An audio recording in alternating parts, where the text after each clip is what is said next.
একজন হাদির দিকে তাকায় দেখেন, গোটা জাতির সবাই কম্প্রোমাইজ করলেও হাদি কোনো টাকার কাছে কোনো ক্ষমতার কাছে কম্প্রোমাইজ করে নাই, ঠিক কিনা বলেন? হাদির কাছ থেকে অনেক কিছু শিখার আছে। সে যেভাবে কথা বলেছে, এই গত 2-3 দিন আগে তার বক্তব্যটা একটু তাকায় দেখেন।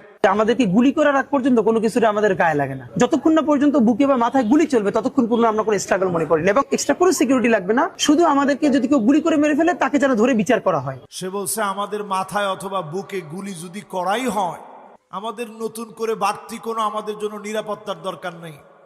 তবে যদি গুলি করে দেয়, তাহলে যে আমাদেরকে মারবে তার জন্য বিচার হয়।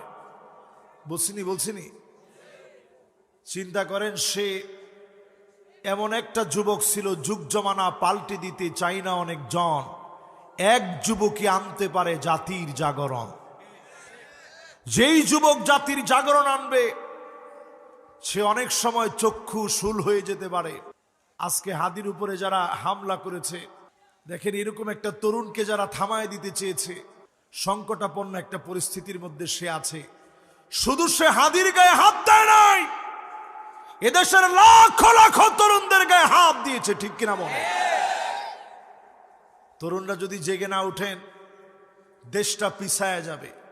নবীজি ভবিষ্যৎবাণী করে জানিয়ে দিয়েছেন, ইস্তিগফাফাম বিদ্দাম।